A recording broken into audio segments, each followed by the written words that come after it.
Hello there. Hey, how are you? I'm doing pretty good. How are you? Pretty good. Thanks Welcome. for having me over. Oh, no worries. I'm just in the middle of baking some bread. I know, that's why I'm here. Okay, cool.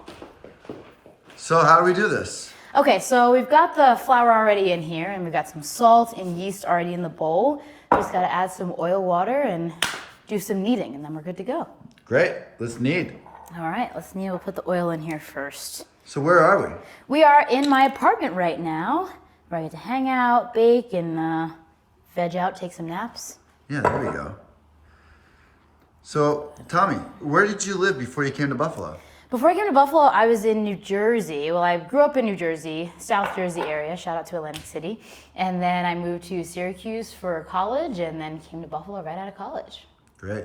What did you think about going to college in Syracuse? It was cold and it snowed a lot, but it was so great. I went to Newhouse, one of the best communication schools in the country, state of the art. It was so awesome.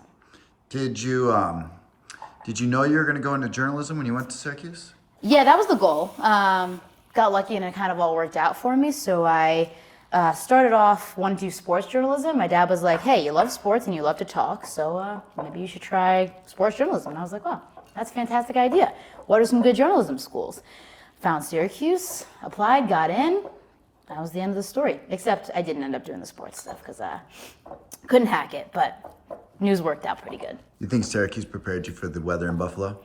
Yes, I would say so. I think it snowed more in my time in Syracuse. Buffalo's just a little colder, and standing outside in the cold during the middle of a blizzard is a little different than anything college can prepare you for. So what's the story with you and baking bread? It was a pandemic hobby for me. I couldn't cook at all, and I started it. I got a cookbook and fell in love with baking bread, and I've been doing it ever since. I've made some pretty cool ones. Now I'm on sourdoughs. Oh, wow. Some more water in here. So you mentioned your father helped influence your decision to go to Syracuse. Yes, he was integral in making that decision. Are your parents a good role model for you? Oh my gosh, they're the best role models for me. They're both lawyers, so I think they would have rather me have done that. But journalism's not too bad, I don't think, and being on TV. But they're both my inspirations and the reason that I work hard and do everything I do. If there was one word your parents would use to describe you, what would that word be? Talkative. Which sometimes works for this job, right? Yeah. Add a little bit more flour to it. What's one of the things you like about working at WKBW? I think it's putting a lot of work into being a voice for people.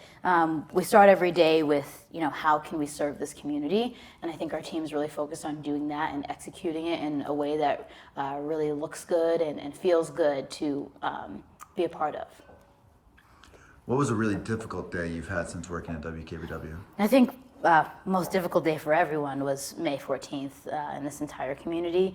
I was working that day. I was supposed to anchor as a Saturday, of course, and came into work, and clearly it was going to be a different day than my normal. Went out to the scene, and you see people's faces and what they're going through when something like that happens, and it all happened so fast, but it was one of the longest, most difficult days, and seeing people go through everything. And in the past 9 months since then, it was really difficult, of course. If that was the most difficult day, give me the opposite. What's been like one of the most fun days you've had since working out here in Buffalo? When I was back on the morning show working with Ed and Katie, I went to a llama farm, and I got to hang out with llamas for an entire day. And they showed me how smart they are and pet their fur and check out some of the babies. Yeah, that was a pretty cool day. Would you consider yourself an animal person? Definitely. I have a dog, of course. Dog person more than cat person. Smaller the animal, the better, I think. And if you had to pick a spirit animal for yourself, what would that be? I'm gonna go with the tiger. I feel like inside I'm a tiger. Sometimes a little more timid at first, but I want to be a tiger, like ferocious, but also kind of cool. If you had to predict the future of journalism, what's something that you think will define it? I think it'll be very different from how it is now. Today, it's a lot of newscasts at 6 p.m. I think people are really just going to have to go with journalists they trust, and I hope to be one of them. What would be something in Buffalo that you think people need to know about? Now you're a Buffalonian. Now that I'm a Buffalonian, now that it's official, I think they've got to know that we've got the best people ever. No matter where you go, whether you're in Buffalo, West Side, East Side, North Buffalo, South Buffalo, or if you're in the North Towns or the South Towns, you're never going to find nicer, better people. That's awesome. What's the best piece of advice you've ever received? Best piece of advice I've ever received? Be humble. Be humble. It's something my Nana tells me all the time. I think sometimes we can get caught up in seeing ourselves on camera and wanting to get the story first and do things the best. But I think if you start with being humble every single day, you're able to achieve that in a way that makes you feel good. How would you describe yourself? I would describe myself as a work in progress who is just hoping to approach every day and have some fun.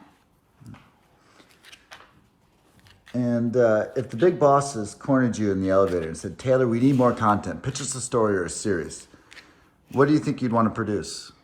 I think in the spirit of baking becoming one of my good hobbies just because I tried it, I would pitch Taylor Tries. Just let me try stuff. Let me try random foods. Let me try skiing for the first time. Let me, head out to places that we don't usually go and just check out what people do down there. I think I just want to try stuff.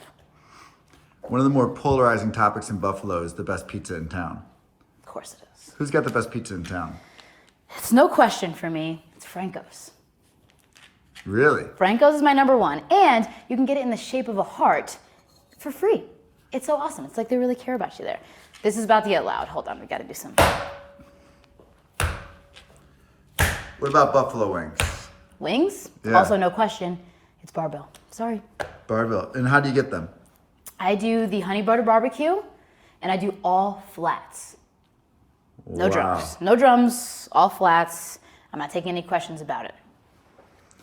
And if someone asked you if local news was important, what would you say? It's crucial. Crucial to democracy, crucial to getting things changed, when there are issues, and that's inevitably going to happen in any community. Sometimes things go wrong. It snows and maybe the plows weren't on your street. We can help. We can use our voice to amplify yours, and we can really get meaningful change done, and that's something we're really good at WKBW. And what else do you think helps WKBW stand apart from other local news stations? I think we always give it 110%. We are working really, really hard. We've got our anchors out in the field. We've really taken that extra time to make sure that we're reporting in depth. We try to keep it personal and know that, humans come first when it comes to a story, and we are just trying to put people first, and I think that's really important. Wow. I think I need to go. But You're on your way out? yeah, I just wanted to come by and say hello, and I can't wait to see what this bread turns out like. Well, this is going to have to rise for a couple hours or so, and then I'll make sure you get a piece. All right, we'll get some rest between now and then. Sounds good. Bye. See ya.